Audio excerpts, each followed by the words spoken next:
5, 4, 3, 2. All right. Hello and welcome everyone to another Chat and Learn here with Power to Fly. My name is Mariella Marie, and as always, super excited to roll into this next hour with you all.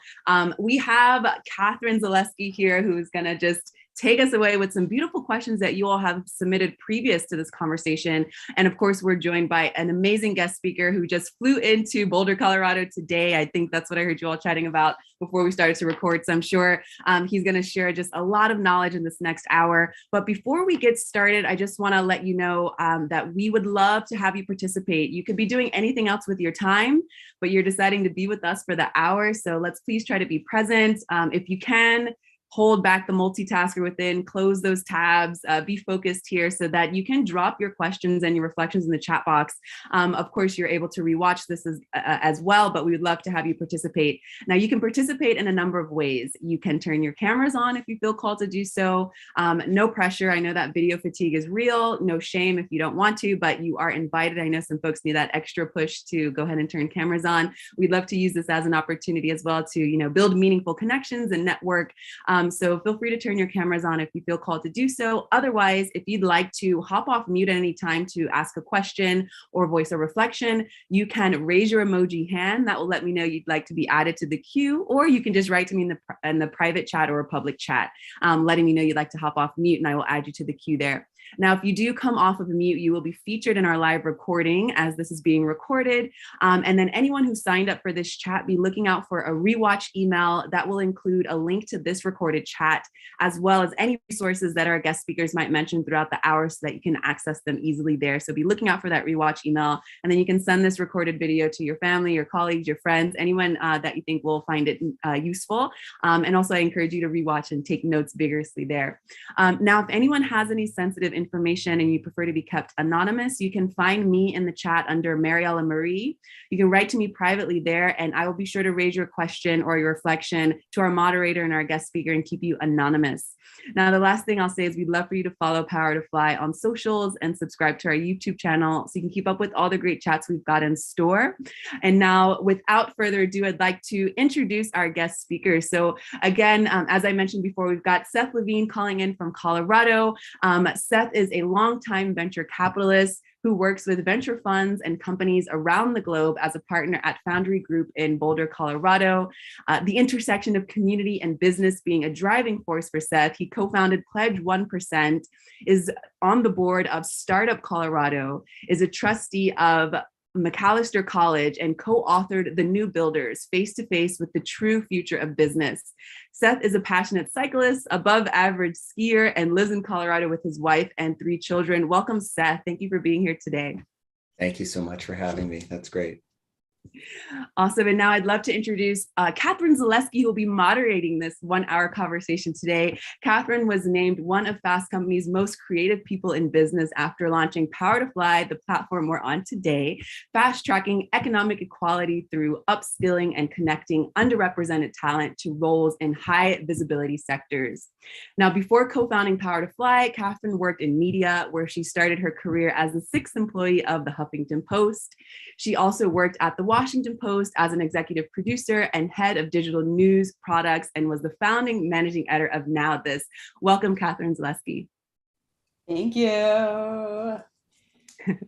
All right, before I pass the mic to both of you, I just want to set the stage for everyone. And then Catherine, you're going to dive into these awesome questions that I know you personally have and that folks also pre-submitted before this conversation. So today's main takeaways, I just want, if folks are writing notes, if you're old school like me and like to jot notes down on pen and pad, just be sure to jot these bullet points down here. So the main takeaway for today, we're going to be talking about the need to rethink entrepreneurship's definition, which I love. If you've been to any chats where I've moderated, you know I love talking about decolonizing the mind. And so I'm really interested in taking notes, Seth, as you explore this topic with Catherine Zaleski.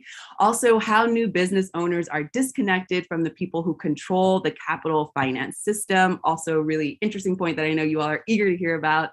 And as well as how new builders are poised to succeed as the economy rebuilds with a new focus on community, if we can support them. So I'm going to stop sharing my screen now. And Catherine, feel free to take us away with your thoughtful questions for today. Thank you both for being here. Oh, this is great. And we should also, we got to put the book link in the chat so that if anybody wants to download it or listen to it.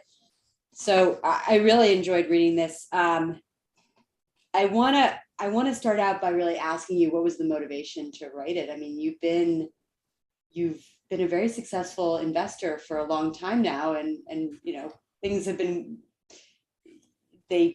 you're part of, one would say, even part of the system that has done well. I mean, you're part of a VC fund that has done very well and been on the forefront of a lot of investing. So why reveal a lot of the problems? Well, it's a great question. I mean, I think that I was motivated by having a platform in a position of power, right? And I feel like, one needs to use that responsibly. I actually, my co-author and I, Elizabeth McBride, she's a longtime business journalist, and I've been friends with her for years. We had a slightly different idea. We were going to write what we thought was sort of a very lighthearted book, highlighting some diverse entrepreneurs. We just felt like they weren't getting press, essentially. And so we thought that would be an interesting project for us to do. We always enjoyed trading stories of entrepreneurs that were a little outside of the mainstream light. But then we did a bunch of research. We spent probably about a year, maybe more like a year and a half, researching the book. And I should say the book is kind of a combination of storytelling. So we're trying to bring, we call them new builders, the new next generation of entrepreneurs. We try to bring them to light through stories. And then we also sort of back it up with all sorts of facts and lots of research and things like that. So a lot of work went into that.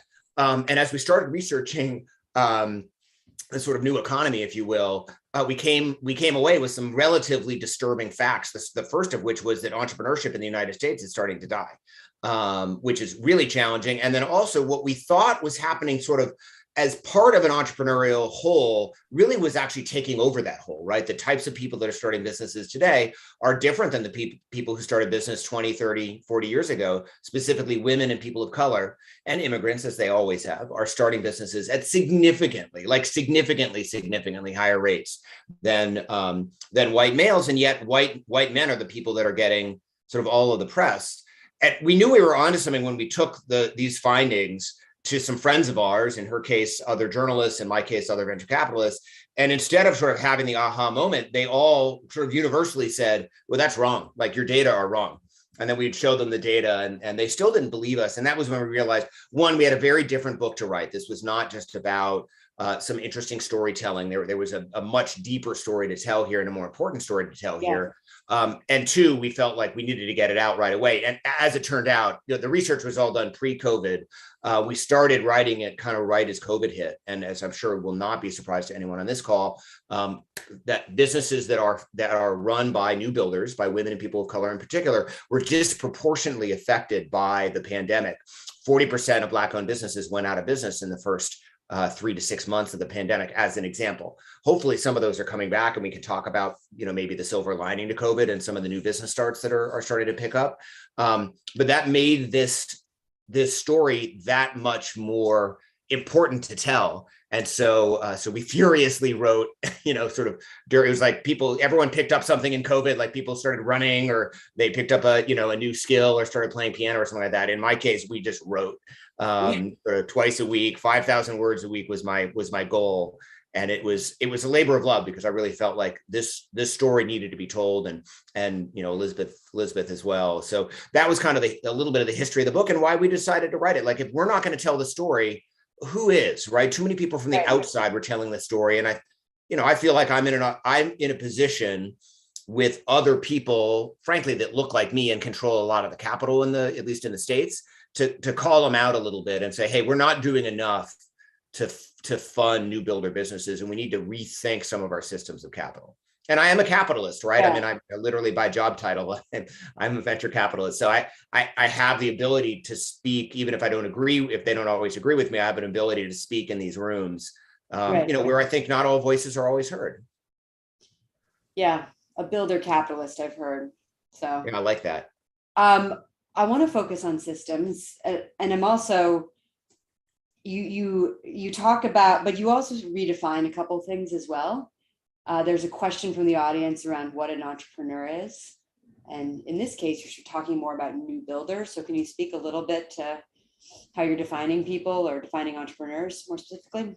Well, one of the pernicious things that I think has happened over the last, call it 60 years, is we've narrowed what we mean when we say entrepreneur, right? And now we typically mean, I say we, sort of the collective we in the US and abroad, typically mean a tech entrepreneur, someone who's building a technology business with the goal of scaling really big, becoming what we call in the industry a unicorn, so a business that's worth more than $1 billion.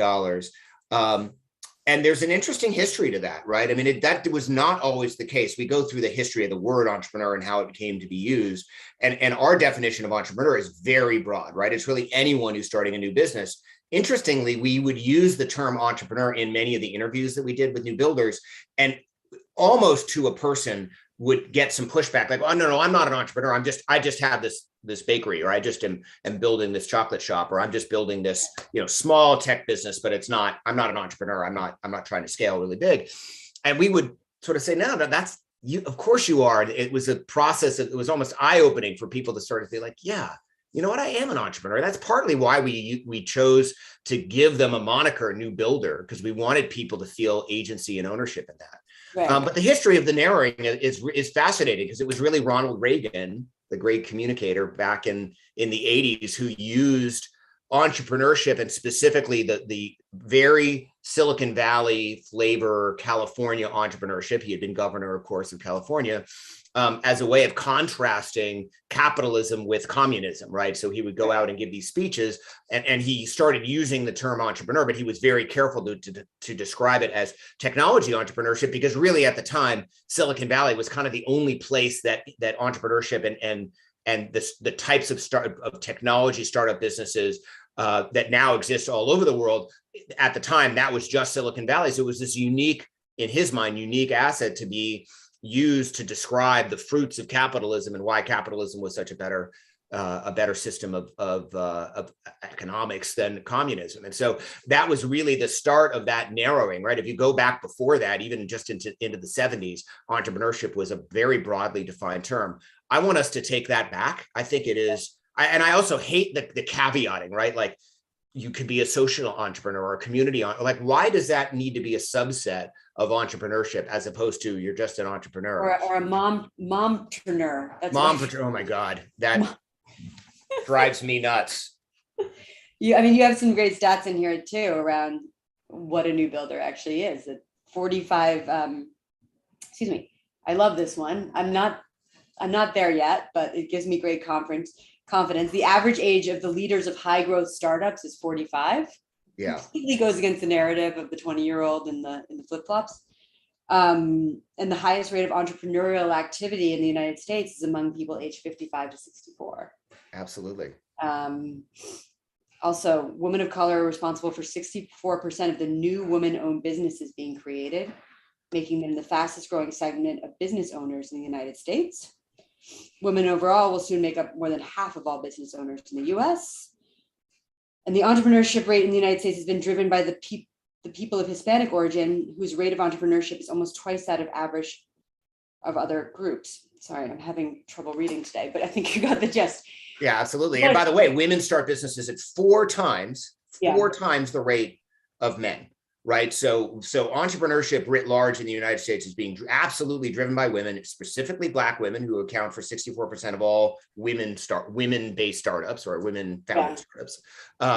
And other people of color, more broadly defined, right? And that's what's really interesting. And in fact, it's not in the book because we didn't crunch the numbers, but Elizabeth and I wrote an article, it was a couple months ago, and we combined a few different data sets, and our conclusion was that white men are actually a minority of business owners right now. So the majority of businesses are owned by people who don't look like me, which is really fascinating, because the narrative continues to be, to your point, right? The flip-flop wearing, hoodie, college dropout. Right. And again, it's not that, and I should say that only 1% of businesses take money from venture capital, right? It's a lot of money, and it powers an important sector of our economy, and many businesses, really almost every business now, is somehow tech enabled, right? These are, restaurants using Toast and Open Table and things like that, or corner stores using, Stripe or Square or whatever it is, right? I mean, it's not that technology is not helping power large sectors of the economy, but most businesses aren't tech businesses, right? Most businesses are tech-enabled businesses. The categories in which people start businesses the most are categories like restaurant, like health and wellness and beauty. Right there, I've just listed almost 50% of all businesses that are started, none of which are tech businesses, all of which rely to some extent or another on technology. Yeah, and have you been to a tech beauty business recently or a tech food business? It's not nearly as satisfied as one that has a strong human element to it. Exactly. Yeah, it's interesting. I mean, what's interesting is that 1% of businesses are VC backed, and yet that's so much of the narrative around the business space. I do want to share, that I've been through many fundraising situations and probably talked to maybe 100 VCs. And one thing that I've found, and I'm sharing here in the confidence of 27 people I don't know and publicly, is that I have to change my language. I have to speak their language. And it's almost like my voice will drop and I will speak more slowly. And I go into these meetings and it's like I'm in order to be successful, it's this pressure to be part of this system and to speak and to do exactly and to the point where, I'll literally ask, can you send me a list of all the things you're looking for your data room? What do you look, just being very upfront. What are the targets that I need to hit? And essentially, who do I need to be to get there? And in your book, you're saying that needs to actually change, because so many people are starting businesses or on the other side, and the people we're changing our language and our systems for are actually in the minority in this case. So absolutely. And by the way, the venture model, it works for certain types of businesses. And I've made a career out of being in venture and we've been successful and we've funded some great businesses. But the truth is 66% of venture rounds fail to return the capital that was invested in it. So it's not a great model for sort of broad-based economic development, right? And so that's not really the model I think we need to look to as the United States. And what's challenging is, and we saw this most recently with the Build Back Better, right? Biden wanted to allocate $10 billion to venture-like investing. We don't have a lack of venture investing. There's all sorts of issues, and we should talk about what you just described. There's all sorts of issues with how that venture money is allocated, and how and why we as an industry don't do as good a job as we should to get it to a more diverse set of founders. So we have that problem already, but that's a 1% problem, not a 99% problem. And so what I talk about in the book, what Elizabeth and I talk about in the book, is the need to rethink some of those systems of capital. And by the way, the answer isn't banks, right? Because 17% of businesses take money from banks. And so that leaves 80-something% of businesses that don't take money from anyone. That's extremely problematic, especially as more and more people from diverse backgrounds are starting businesses, because we know that the wealth gap is massive in the United States. The average Black family has 1/10 the wealth of the average white family. The average Hispanic family has 1/7 the wealth of the average white family. All of those statistics are true, even when you normalize for educational attainment or income of head of household. So this is not an issue of more people, more white sort of cisgender people have gone to college or earn a higher income. Those things can be true, and yet at the same time, those income gaps still exist, right? So this is really a result of 400 plus years of systemic racism in the United States that's created this wealth gap. So we can't expect it to solve itself. So that needs to happen. And then in the meantime, absolutely, Catherine, and you highlight something that's really important, which is that, well, one, venture is this sort of it's kind of like a club, except that there are no particular rules written down anywhere for how to get in and what you're supposed to do. And there's just sort of unknown thing that's passed, like the secret handshake that's passed on from generation to generation, but you kind of have to know someone in the club to get that. And that's problematic.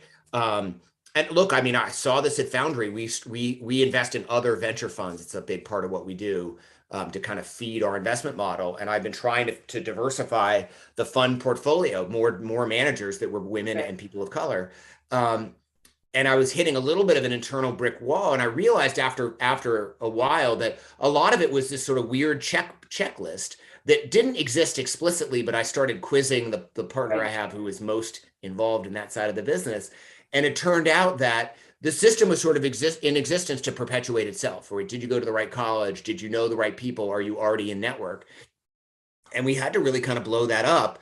And we have, I think, very successfully in particular, over the last couple of years, where we've invested in a large number of majority. I'm going to say majority minority, but the minority is the new majority. So I'm sort of saying it backwards. But where we've invested in a lot of firms now, really all of the investments we've made over the last couple of years have been in much more diverse set of GPs. And by the way, not surprisingly, that's diversifying our overall deal flow. And I think that, I hope, gets to what you're describing, because it's well documented that women get asked different questions in venture pitches than men do, right? And there's so much unconscious bias and just unconscious listening and behavior that happens in those rooms, even amongst people that I think would tell you, if you sat down with them, like, hey, are you open to looking at businesses run by anyone? Oh, absolutely, no question about it. But they've been proven to ask different types of questions of women versus men, right? Risk mitigation questions versus opportunity seeking, as just one example. Yeah. No, that's true. I was just trying to think of an example the other day where we were actually reviewing some pro formas, which for everybody on there is like what you think your company will do in the next couple of years. And a board member said, this number doesn't have the right, the equation going back to it is confusing me. It was the right equation. And she straight up said to me and my co-founder and head of finance that as a woman management team, if you have one mistake here, you're really screwed. So there isn't much room for error there. Yeah, which is such BS, right? I mean, right. So yeah, but I mean, you shouldn't make mistakes in your pro forma. But the message is that there really isn't much. There's the margin for error is much tighter. But like how to change that over time is really interesting, because there's very little impetus to change it. I mean, if your deal flow is all about sort of getting to the right deal and getting to it fast, and I mean, you know more than I do about it, but it's access, right? And so the question is, how do you open up access more? How do you find deals that might not be right in front of you? And I find that, like, you have to be at a certain revenue number on PitchBook or Crunchbase, and then the emails start coming in from all over the place. Or there literally are funds out there like Tiger. They're like, you have no idea how to ever contact them. They're like, we'll contact you. Yeah. So they definitely have these sort of listening networks out there where they're listening and trying to get information. The other thing that I found interesting is I've seen a couple of women in New York put together like SPVs. So that stands special purpose vehicle. Is that what it stands for? Should I make that up?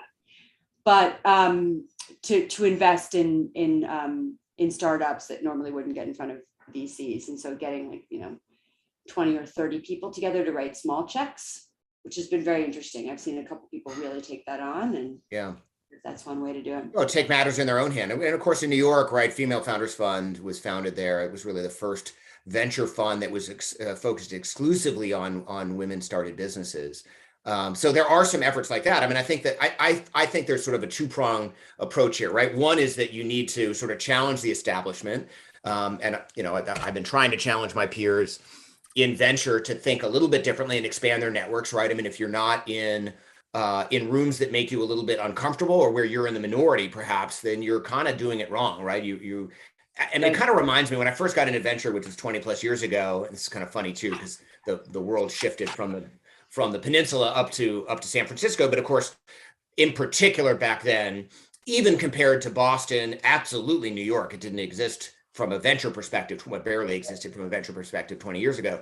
But the power nexus was all in Sand Hill Road on the peninsula down in sort of San Jose, Silicon Valley. And I remember hearing from venture capitalists there, like, I would never do a deal in San Francisco. Like, it's too far a drive, essentially, right? And so, you talk about like being cozy and never having to get out of your like very, very, very deep comfort zone. That's changed a little bit, right? The world has shifted, and people are willing to look elsewhere. But when we started Foundry, which is now 13 years ago, we had a lot of people push back on, well, you're never going to be successful in Boulder, Colorado.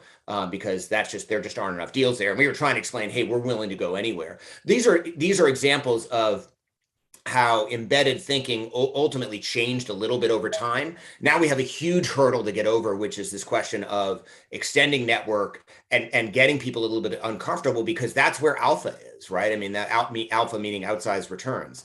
So I think that's one thing. So we need to change that, because, I mean, I'm still in VC, right? I mean, there's a lot of people that look like me that are still in VC, in venture and control real capital. And other type forms of capital too. So we need to get them to think differently. And the other thing is we need to give capital and create capital allocators out of people that don't look like me, right? That look more like people that are on this call. And I mean, I've personally witnessed that because we've got investments in 45 venture funds. And again, particularly the last sort of 20 something that we've invested in with a special focus on all sorts of different diverse backgrounds, from people who are immigrants to women to people of color, specifically to Black GPs, right? I think sometimes we lump people of color in as too broad a category occasionally, and that obscures the fact that we are maybe not funding Black GPs or Black founders specifically, because people of color, which also deserve more funding, but can be a broad term that you can occasionally lose the nuance in. And so, I've watched firsthand how giving money to diverse capital allocators creates diverser pools of business, which is really interesting. I also wonder if there's and by the way, people should be putting their questions in. I do have your questions here as well, so I can start asking some of them. But I'm not start putting them in the chat as well.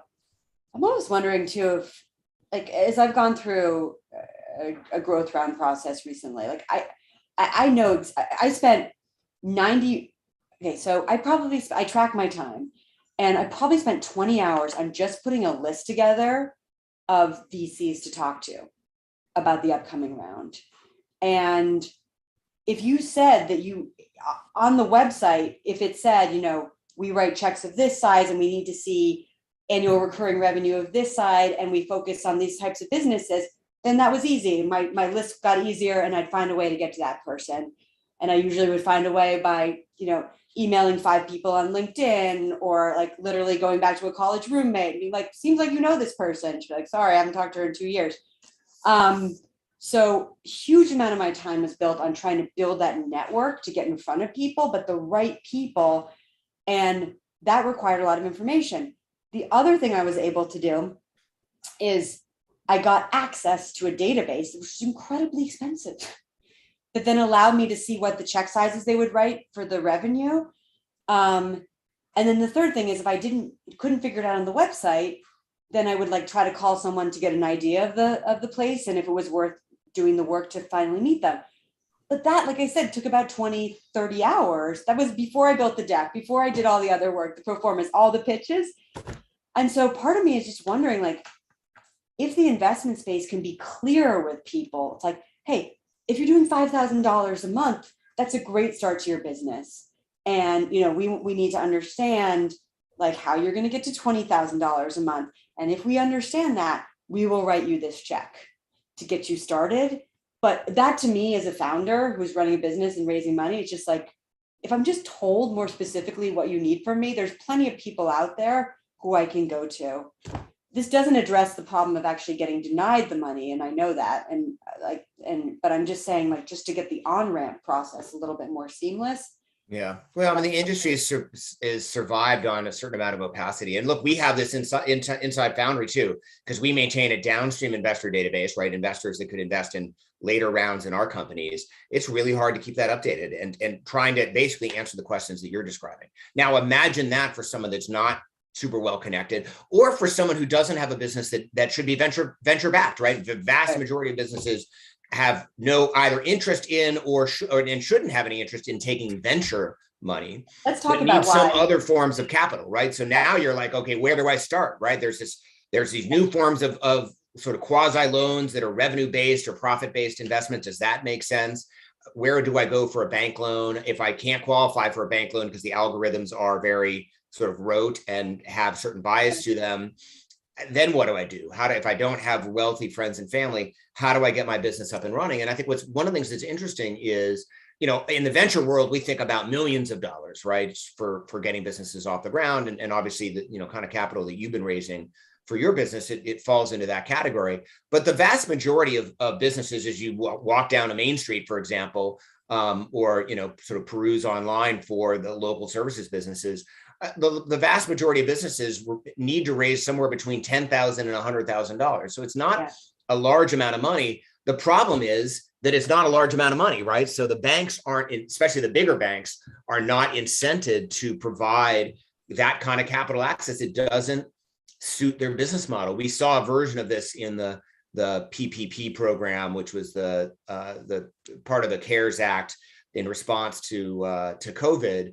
And this was this loan program that Congress set up, and it was administered through the banking system. And of course, the banks initially went and gave money in sort of the largest increments they could, because it was just as hard to do the paperwork for and underwrite a $2 million loan as it was to underwrite a $200,000 or a $20,000 loan. And it wasn't until the second CARES Act, when Congress actually required banks to start giving loans out to smaller businesses, that the average dollar amount went down, right? And that the smaller end of the scale, of the business scale, started getting funded through these programs. That exists across the banking system, right? And the truth is, right now in the US banking system, 80% of the capital, deposit capital, which is what fuels the loan capital, is controlled by four huge institutions who've consolidated and consolidated and consolidated. They're incredibly algorithmic, and some of them want to do the right thing, right? JP Morgan in particular has announced a bunch of programs to fund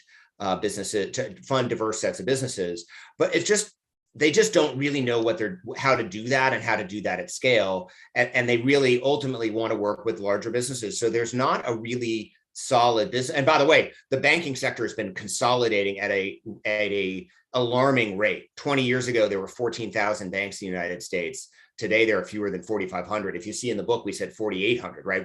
We've been consolidating since we wrote that chapter. And so, that's a real challenge. And most of that consolidation has happened to the smallest end of the banking system, in the community banking system. And over and over again, in the stories that we heard from new builders, it was community bankers that ended up sort of being the heroes of the stories, who learned about the businesses, who spent the time to figure out what type of financing made sense, and who eventually provided the financing for those businesses. We didn't go seek that story out. It just landed on our heads because every new builder we talked to seemed to have a story eventually about getting funded by a community bank. And in some cases, moving away from a big bank to do that, because the big banks were just working based on their algorithms, and the algorithms weren't supporting these sorts of businesses. So it's a really challenging problem. Now, I firmly believe in, when I go talk to business school classes in particular, and people ask me, well, what should we do about this? I mean, I'm pitching go start this business. There is a mobile first, web enabled, different set of algorithms, right? We don't need to use FICO scores for this. We can use different inputs to determine risk. There is a huge business to be built that because of the nature of the business and the decision-making process, can loan smaller amounts, again, 10 to 100 or a few $100,000, but not huge amounts, to individual businesses as they're getting off the ground, and can do so wildly profitably. That's $1 trillion business idea. I hope I've been sort of working a little bit on it on the side. I've got like 3 jobs right now, so I don't have a ton of time to do it, but I believe that there is a real business to be built there, and that will impact new builders and the broader economy very significantly. And I think that's my advice to MBA students or anyone else who's sort of looking to have an impact and create something that lasts, that's sustainable, and that is incredibly impactful. That would change the landscape for small business funding. And right now, it just doesn't exist. I mean, there's a few funds that are out there that are using what's called RBI or RBF, revenue-based investing or revenue-based financing. In some cases, there's a version of it that's profit-based. That's fantastic. But the largest of those funds is $100 million. It's a lot of money, but it's not a lot of money in the context of the economy. And certainly not a lot of money in the context of, if that was a venture fund, that would be a small venture fund. And it drops down precipitously from there, right? There's one at 100, there's one at 50, and that's kind of it. And so it is a challenge to to be overcome, I think. But someone's going to do it, and they're going to create huge impact and frankly build a valuable business while they do it. Well, I hope everybody on this call heard that. If anybody wants to be a new builder in that direction. Yeah, call me. Exactly. I've got some where I'm working on the algorithm inputs right now, because I think there are better inputs to those sorts of funding algorithms that can reduce loss rates. And by the way, we see versions of this already out in the wild. One of the institutions that we talk about, there are a bunch of community loan funds out there, which are not quite banks, but they behave a little bit like banks. And one in particular that we highlighted called the New Hampshire Community Loan Fund. And they only work with companies that have already been turned down for loans from traditional banks. And yet their loss rate is lower than the loss rate of a traditional bank. So they're funding people that were considered unfundable by banks, and yet they are making more money from a loss rate perspective than the banks do on their loans. So something's wrong with the algorithms or the way that they're working with those businesses. The banks are, right? And that model kind of proves that there's some there. Yeah. We left our bank during COVID, the PPP time, because they were like, I mean, I don't want to be mean, but it was a situation where like we couldn't get the lending through. We ended up going to a bank called Grasshopper Bank. Sure. Founded by a woman, by the way. Judith Irwin. Yeah. No longer there, but actually an advisor of Power to Fly and helping with a lot of great stuff. And she set up a great group. And that was an example of going to a team who, was able to be very quick with us and actually was focused on what we needed and our profile, and wasn't scared of us, and essentially got our PPP like almost immediately. So unlike the bigger banks that were like, sorry, we can't, you're too small. That was the answer. So so my advice there is move around if you can. And if you can work with two banks so you can have more money secure in one, that's what I do. And then shop around with the other or on some of the more lending items, then you're in a better spot. But I've looked at like every route for funding, gotten very creative on that front through the years. So yeah, absolutely. And you've been incredibly scrappy in putting together your funding. And so I think, that all of that is true, right? But that puts a lot of onus on the business owner. And we're talking about people that are trying to build their business, right? I mean, this firsthand experience. I mean, we make too much, we put too many barriers in front of people and expect them to do the work and then get upset when they don't. Yeah, barriers. And then also there's the question of like security if things don't work out. And you talked a little bit about a lot of founders just not being able to take the risks that are required of so many founders these days because of nest eggs, essentially, not being there. So that's another part of it where, really understanding like that needs to be fixed, is understanding that some people are starting from positions where they could fail 20 times. And other people you talked about with the woman in the book whose name I'm going to do a bad job pronouncing, but Dinez, I think is her name. Daenerys, yeah. Daenerys Targaryen. I could have figured that out. So, she literally started her business with $37 in food stamps, right?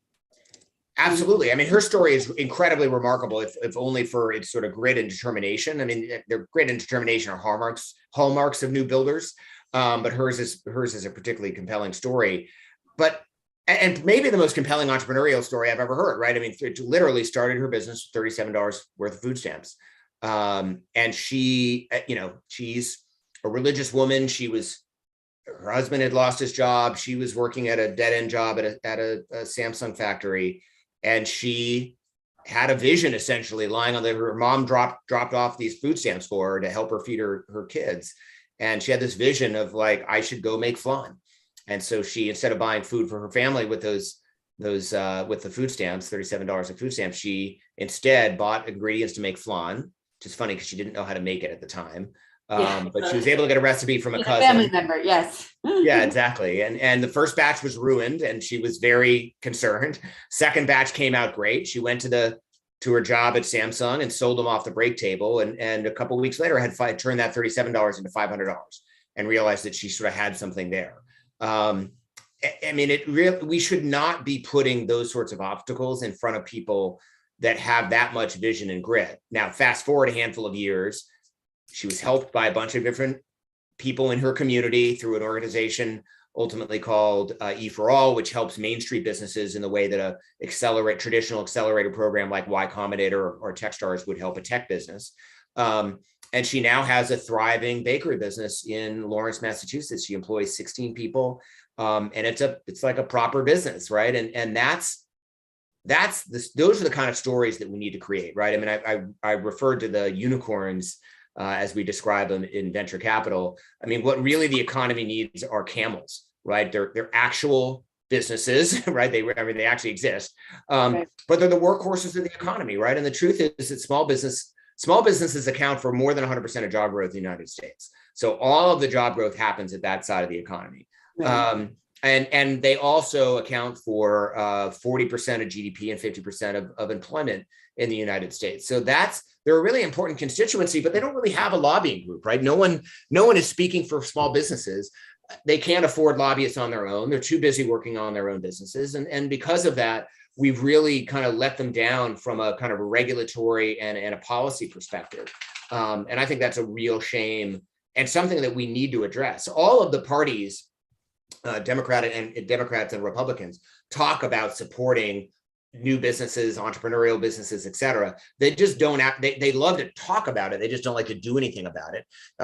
Because at the end of the day, the policies favor larger businesses. And it's probably important to say, like, the book is not big is bad, small is good, right? It's not simplistic in that sense. It argues for a balance, right? Just in the same way that I don't think venture capital is bad, we need to fix it a little bit, but it's not that should go away, but we need to think about other capital systems to support new builders. Big businesses are going to exist with small businesses. We just need to bring it back in balance a little bit more and kind of even the playing field, right? I mean, the average small business pays over 30% in taxes. The average large business pays less than 11% in taxes, right? So, and just as one example, I mean, you look at the Fortune 500, there are a bunch of really large businesses that pay zero in federal taxes because of the way that the tax system is incented towards larger businesses. And so, that doesn't create a level playing field, right? That unlevels the playing field. We've taken some steps to try to level it a little bit more, but they haven't gone far enough. And so there's regulatory overhaul that we could use.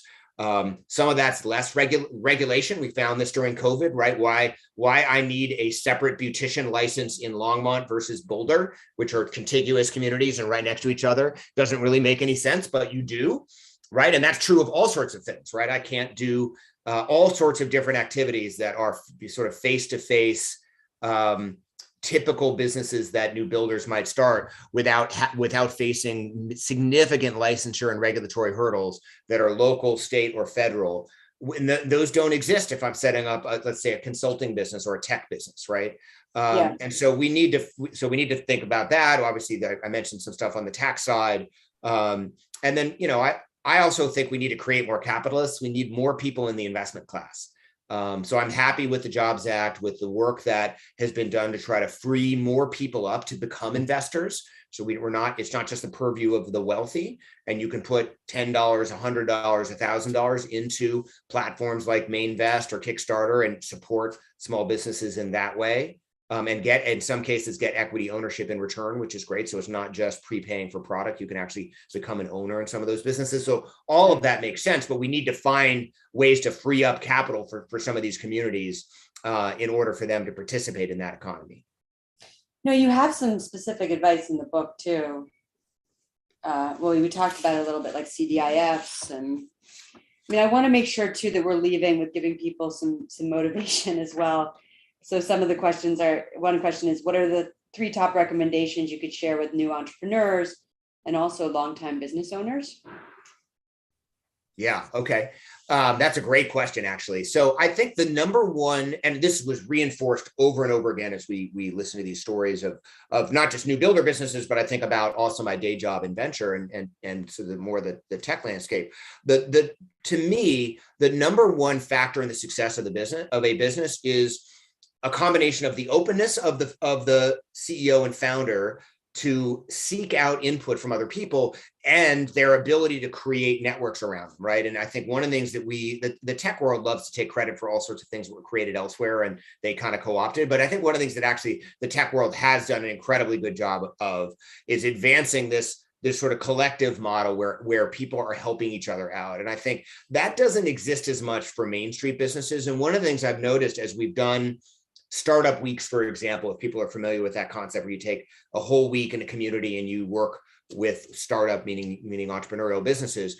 And if you purposely expand that to not just mean tech businesses, but any kind of business, you can create these fantastic communities around Main Street businesses that the half-life of which is measured in years, right? I mean, these are communities that help each other out once they've been brought together, but they just lack some catalyst for coming together, right? And that's what groups like E4All do, and some of these other platforms. They really bring these businesses together. And I think if there's one thing that a business owner can do is they can seek out that kind of help and mentorship. And I think we used to do a great job of that way back in the day, right? There were guilds and things like that. And those things existed for people who were just getting into a business to sort of help other people that were starting out, who had more experience. And vice versa. And we've kind of gotten away from that as it relates to Main Street businesses. And I think we need to get back to that and get back to that quickly. So that's probably thing number 1, 2, and 3 that I would recommend that people do. And then I think the other thing is to think very methodically about capital and capital access. Venture, I think, tends to get the lion's share of the thought. Because it's a big industry and some VCs are relatively famous and well-known, and certainly venture-backed startups can become well-known, but it's not the right financing source for most businesses. And so I think getting away from I'm successful if I can raise money from venture is really important, because there are a lot of businesses that don't have the growth profile or don't have the market profile for venture, but that are really interesting businesses that should be backed by equity or quasi-equity investors, whether that's through a crowdfunding platform or through something else, that should be thinking about capital access a little bit differently. I think the default to, well, let me see if I can go raise money from venture is the wrong default. I think it's generally a bad fit for almost every business. Yeah, I mean, the growth rates are supposed to be over 100%. Right. And in big markets, right? I mean, all sorts of things that don't necessarily make sense for the average business. But on the flip side, I would also put a pitch for, this is not quite related to capital, but nomenclature. We tend to deride businesses that aren't venture backable as somehow lifestyle businesses. One, I think that's bullshit, because if you've ever seen how hard a small business owner works, it's not always the easiest lifestyle. But the second thing is, I feel like, again, that's creating this like second-class citizen notion that like there's one class of businesses that are worthy because they can scale, and then there's another class of businesses that can't scale. And I would love for people just to get that word out of their lexicon completely. I think it's not the right. I don't like caveating entrepreneurship in any way, but I especially don't like this notion of like, oh, well, if that's a lifestyle business, that's somehow bad. Yeah, you hear it a lot, actually. It's not. You're right. Also, to add to what you said about building your network and getting advice from people, it's such an amorphous concept. And what I would advise to people, or people actually treat it too amorphously. They go to someone and they say, hey, can I get some advice here on my business? And people will come to me with that. Like, well, what are you specifically worried about right now? What's your concern? Is there something I can read and give you feedback on? Yeah. And one thing that I do is I literally record a video with a spreadsheet or something about something that I'm concerned about and send it to someone for feedback. I think that's great. And look, I mean, the truth is we can be asynchronous now in a way that we haven't been able to before, because we have abilities to communicate in ways that are asynchronous. And, but the other thing I'd say is that, in our world of technology, people know how to use screen share and all that kind of stuff. And the truth is that a lot of mainstream businesses, these are people that don't necessarily have that kind of background, right? Yeah. And back to this kind of club notion of like, venture is a little bit of a club and you kind of have to know the rules to even get in. And I think we also want to be careful about, one, as a society, we should be helping upskill and train people. This I know will speak well to your main business, Catherine, but we need them to be more sort of technologically facile. But on the flip side, when you're working with a business and you're helping them, you can't assume that they have those capabilities, right? And so, I mean, one of the things, I mean, just as simple as it's going to sound drop dead obvious, but one of the things that E4All does is, which is again this program that works with mainstream businesses and many new builders, is they're very methodical about being careful about setting up mentor sessions to not be during the day, right? Mm-hmm. So maybe it's over lunch hour during the day, but these are a lot of the folks that they work with have another job or otherwise busy at their business during the main working hours. So they try to be sensitive to that, but they're also working parents, right? So they try to be sensitive to working around family dinner time or bedtime. And that means when you're a mentor in those programs, part of what you're signing up for is, hey, I know we're going to do some calls at like 9 o'clock at night because your kids are down and you're kind of, done with your day. Let's spend a half an hour talking about and debriefing what happened today. What did you, want to work on, et cetera. So, those are little things, but you need to think about that, right? I mean, there was a huge issue with diversity in accelerator programs for a while, both age diversity, gender, and other forms of diversity. And one of the things that finally occurred to these programs are that, for example, women share a disproportionate amount of child rearing, right? So when you ask someone to move to San Francisco for 3 months, that may not be practical for everyone, right? And so I don't know why it didn't dawn on them, and it probably didn't because most of these accelerators were founded by men, and they, whatever their life situations were, they were able to sort of get around the travel when they wanted and work as they wanted, et cetera. And some of the more innovative programs started saying, hey, we're going to virtualize now, or we're going to meet in different ways, right? I mean, there was a program in Boulder that was the first accelerator that was targeted specifically for female founders called Merge Lane. And we were very careful about exactly that, right? We would get together for long weekends, and then people would go back to their lives and we would work on the businesses remotely. And we had mechanisms set up for that. We did that because we realized that, and we did this through research and surveying, that one of the big impediments for women joining accelerators at the time was that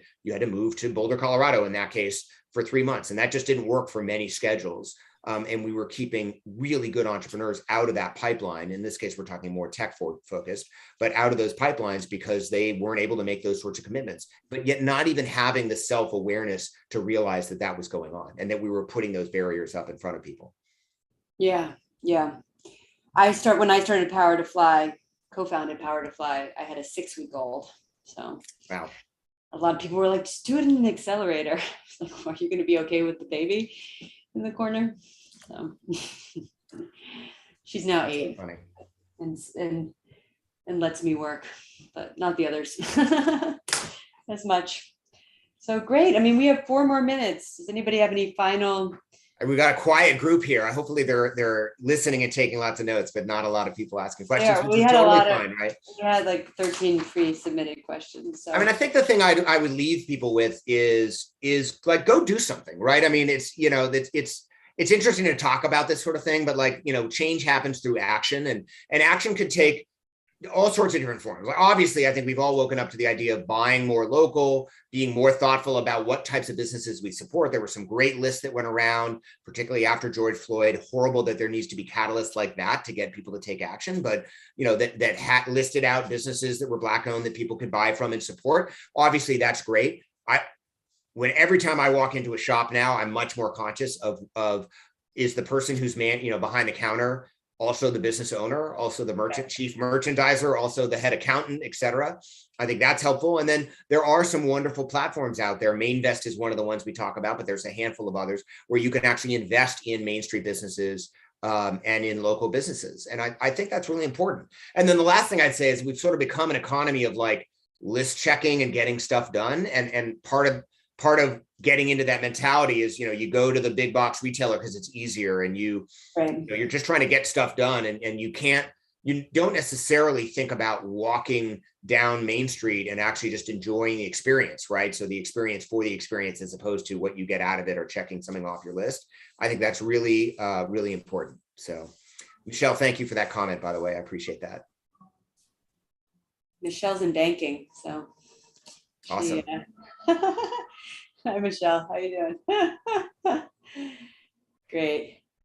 Well, thank you everyone for listening. I really appreciate it. And I hope you'll I hope you'll buy the book and read it and enjoy it. And you know, when you're done, gift it to a friend. This was a labor of love. I sort of joke it's not that you don't make money writing a book. It's just a question of how much money you lose, because you know we invested in marketing and we've got a syllabus now for coursework and things like that I mentioned. So really, our passion for Elizabeth and for me is to get the word out to as many people as possible and get people talking about this. I think it's a really important subject, and I hope we're at a moment in time where people can really appreciate that. So thank you for allowing me this platform to great ROI. Yeah. Well, thank you. I really enjoyed it. And I have a lot of facts and figures here to follow up when people are, you know, arguing with me. So yeah, exactly. Set them straight, Catherine. Set them straight. I was just gonna say, yes, I've got my hands on the books. I can't say that I have finished like Catherine, but I just want to say thank you so much for the beautiful work that you're presenting, Seth. Just very eye-opening as it relates to a lot of the struggles faced by diverse entrepreneurs, and super timely. So I dropped the link in the chat as well. One final time, if folks want to figure out how to get their hands on it and support. Thank you, Seth. Thank you, Catherine. We are actually at our time, but I do want to pass the mic just to both of you. Leave us with some food for thought. You've got about 60 seconds, so 30 seconds each. Seth, let's start with you. Well, I think I just said my piece. So, I mean, I really would encourage you to take action. So do something, right? Think about a thing that you can do that will help the new builder economy. That would be incredibly impactful if we could get millions and millions of people thinking that way. And pass the book along. That's the other thing to do. Beautiful. Catherine, how about you? Keep on keeping on.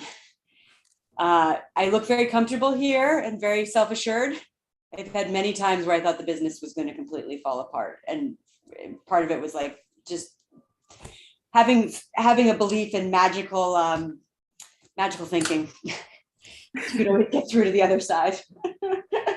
So, and I think that's part of it. Like, we don't talk about it enough, sort of the emotional tax on running a business, and just making sure those systems are really there around support for emotionally. So a whole other chat and learn. I can leave on that. Yes, take care of yourselves before you can try to take care of anyone else. That's a great note to leave us on. Thank you, Catherine, and thank you, Seth. Thank you, everyone who's joined this past hour. Be looking out for the rewatch email so that you can rewatch and take notes. I know that I'm going to do that. I hope that you all do that as well. Take care of yourself.